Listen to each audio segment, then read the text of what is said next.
आपण आता खोपरीचं स्थान करून आपण या ठिकाणी सिन्नर या ठिकाणी आलेलो आहोत। सिन्नर या गावाचं नाव या आधी स्वामींच्या काळामध्ये श्रीनगर असं होतं। काय नाव होतं? श्रीनगर। जर कधी आम्ही विचारलं हे प्रश्नाचे उत्तर आपल्याला देता आले पाहिजे, नुसतं ऐकायचं नाही, नुसतं ऐकत आणि सोडून देतात असं करायचं नाही। तिथल्या लीळा ह्या आपल्या स्मरणात राहिल्या पाहिजे।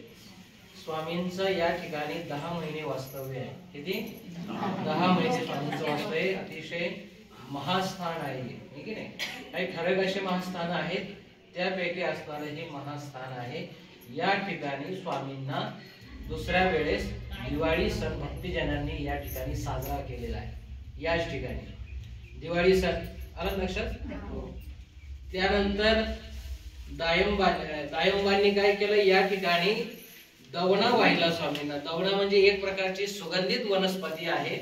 ती वनस्पती विशिष्ट पर्वाला गुरु आपले शिष्य आपल्या गुरुला समर्पित करत असतात, म्हणून दायंबांनी काय केलं, स्वामी हे आपले गुरु आहेत म्हणून या ठिकाणी स्वामींना त्यांनी दवणा अर्पण केला, ठीक आहे ना?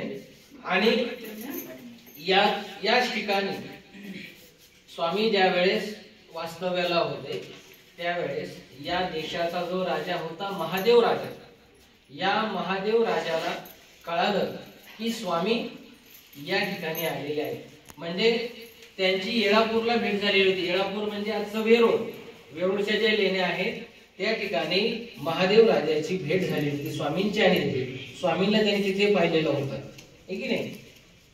मग त्यांना कळालं की स्वामी या ठिकाणी आलेले आहेत, म्हणून मग त्यांनी आपल्या सेवकांना पाठवलं की स्वामी कुठे आहे ते पाहण्यासाठी पाठवलं। मग त्याचे जे सेवक होते ते सेवक या ठिकाणी आले, बाहेर उभे होते। त्यातल्या एका सेवकाला आतमध्ये पाठवलं, स्वामी इथे बसलेले होते। स्वामींनी आलेलं, स्वामी तर सर्वज्ञ आहेत, त्यांना कळालं कोण आले, म्हणून स्वामींनी काय केलं, गुर्जर लोक ज्या पद्धतीने फेटा बांधतात, डोक्याला गुंडाळतात, तशा पद्धतीने स्वामींनी त्या ठिकाणी गुंडाळलं आणि स्वामी या ठिकाणी बसले। आणि बसल्यानंतर तो आलेला सेवक तो विचारतो की इथे म्हणाले चांगदेव रावळ आहेत का, ठीक आहे नाही? स्वामी म्हणतात की इथे कोणी चांगदेव रावळ नाही, कोणी बांगदेव रावळ नाही, इथं म्हणाले एक म्हातारी आहे, ती म्हातारी म्हणाले भिक्षेला गेलेली आहे आणि इथे आम्ही म्हणाले आम्ही एकटे आहोत, असं स्वामी गुजराती भाषेमध्ये बोलले। आता मी तुम्हाला मराठीमध्ये सांगितलं, स्वामी कशा कोणत्या भाषेत बोलले? गुजराती भाषेमध्ये बोलले।